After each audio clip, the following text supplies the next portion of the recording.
Initiating ship and vehicle scan. Mako comlink establishing. Spectrum feed coming down in 3, 2, 1. RedJay broadcasting live from Tyrol. Thank you to our long-term subscribers who make our work like this system tour possible. The Tyrol system is an unclaimed planetary system that consists of a binary star system, 4 terrestrial planets, a Candothian planet, a gas giant, and a protoplanet. Discovered by Damon Herta in 2823, it was initially met with excitement until it became clear that the F-type star had just entered its subgiant phase and was slowly losing its outer atmosphere to its companion star, a white dwarf. At some point within the next few hundred years, the hydrogen accreted by the smaller star will undergo fusion into helium and cause a nova, a cataclysmic explosion that has the potential to wipe out the entire system. Tyrol has remained mostly unsettled beyond those interested in studying the building nova up close. Those who wish to live outside the boundaries of the United Empire of Earth, UEE, and those who have no other choice. Our first stop on this tour is Tyrol 1, the first planet from the 2 suns of the unclaimed Tyrol system. In close orbit around the barycenter of the binary stars, its proximity to them has led to dangerously hot environments. Nevertheless, the surface is home to an ever-shifting group of squatters who drift on and off the planet. They mostly inhabit former research stations and mining facilities that were built to withstand the extreme heat. When the systems that keep these locations safe fail, people must flee to safer ground or risk death by hyperthermia. Lanisto, Tyrol 1's moon, was very geologically active in its past. The evidence is shown through large, empty lava caverns that provide temporary shelter to those who wish to escape the heat of the nearby suns. The moon's largest settlement, Front Row, is partially situated within the remains of an ancient, extinct volcano. Front Row has an interesting history. In 2848, a series of interconnected research stations, funded by multiple private institutes, were constructed below the surface in old lava tunnels as a part of a project to observe the evolution of the white dwarf's potential nova. The study lost its funding in 2901, and the facility was abandoned. Shortly thereafter, it was claimed by smugglers and drifters, aware that when the star eventually goes nova, they will be the first to perish. The settlement's few permanent residents have nicknamed it Front Row. As we continue our journey across the unclaimed system, we visit Tyrol 2, the second world from the 2 suns. An iron planet, it is composed mainly of heavy metals and only a scant silicate surface. Scientists believe that Tyrol 2 once had a thick crust and mantle that was stripped away due to an unknown event. Wide and dark plains on its surface suggest that it briefly had multiple lava oceans. Moving through the system, we go to Tyrol 3, a very different type of planet. It is a coreless terrestrial planet in the system. Third from the suns, it is distant enough from them that it's overall cooler than Tyrol 1 and 2, although very hot. Thanks to the absence of a metallic core at its center, it lacks the electromagnetic field and has failed to maintain a protective atmosphere. In 2911, Tyrol 3 was the subject of Universities of Redder's research project on the formation of coreless planets. Nearby Tyrol 3, we move to the Tyrol Belt Alpha, an asteroid belt located between the 3rd and 4th planets from the suns. The belt was once situated within the temperature green band, which shifted outwards when the F-type star entered its subgiant phase. Some of the asteroids in the belt are sublimating and display cometary dust trails when they reach their perihelion. Moving on swiftly, safely, through the asteroid belt, we reach Tyrol 4. It is a Clodothian planet in the unclaimed system. Dense and rich in minerals, it is a popular destination for local miners seeking to strike it rich. However, its high gravity creates a working environment that takes a harsh toll on people's bodies over time. Local folklore supposes that some of the mines are haunted by ghosts of those who became too exhausted by the strain to return to their ships. Moving away from the haunted planet, we visit Tyrol 5, a terrestrial planet.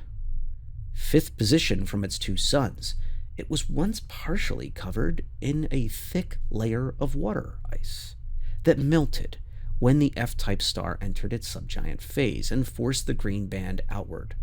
This created thousands of large lakes and revealed vast chasms, canyons, and caverns generated by a millennia of glaciers. The presence of water on the planet has led to the creation of the largest settlement in the system, Haven. Haven is built into the side of a deep canyon to shelter those from the heat of the suns. Haven started as a collection of tunnels that were used as temporary hideouts by outlaws with nowhere else to run. As more people desperate enough to disregard the looming risk of the nova have made their way to the system, Haven has grown into an interconnected warren of caves, both natural and artificial. An underground river flows through the deepest parts of Haven, providing a fresh supply of liquid water to its inhabitants. Let us go into the more adventurous parts of the system. Tyrol 6 is first up. A gas giant.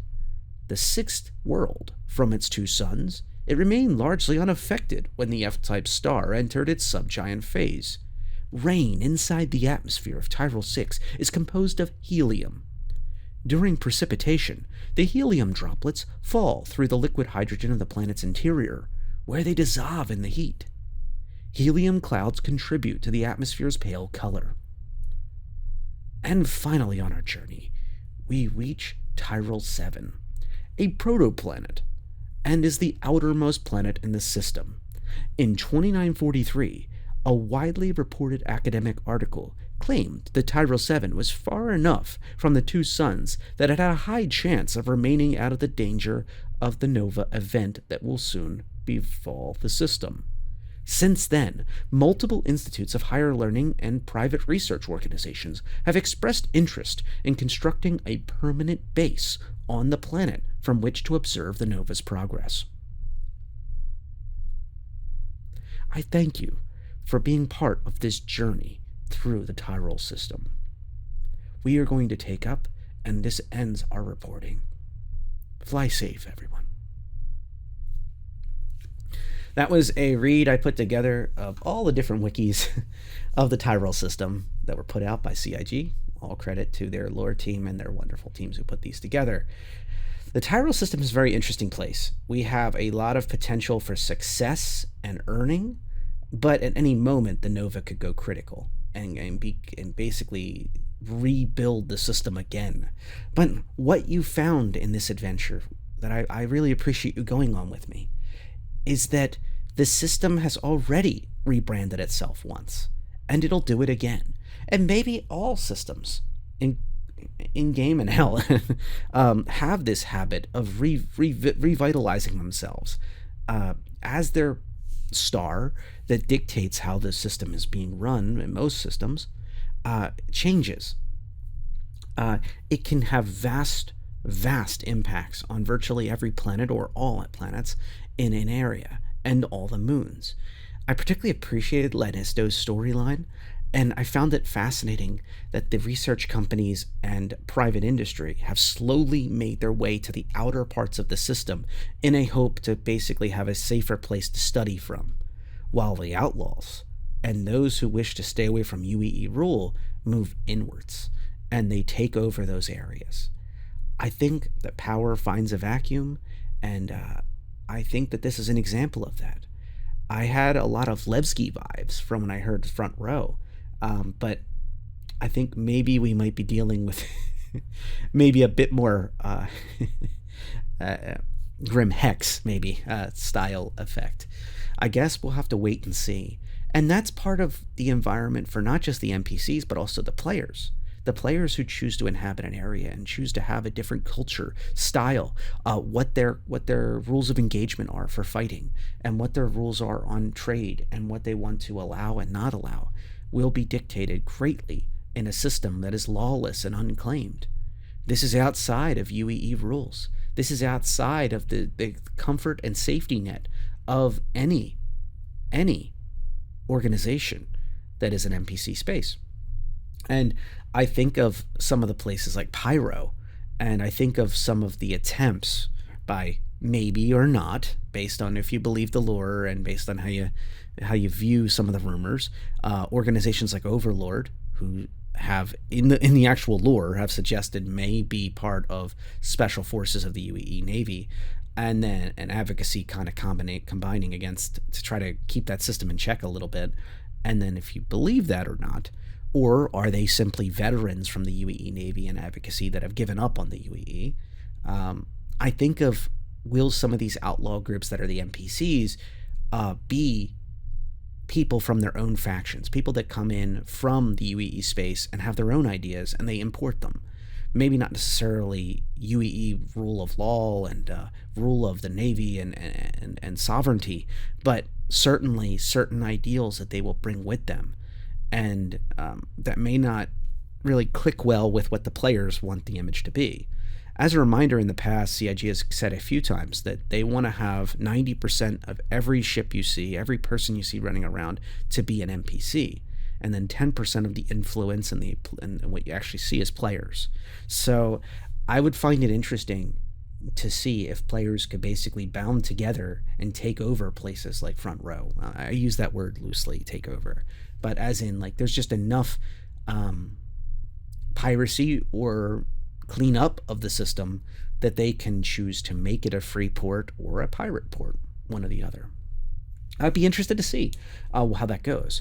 But in a system that's this literally explosive, at any time, your dual star system could engage in its nova, and the one explosion could certainly do some interesting things to the other star and to everyone in that system at any moment.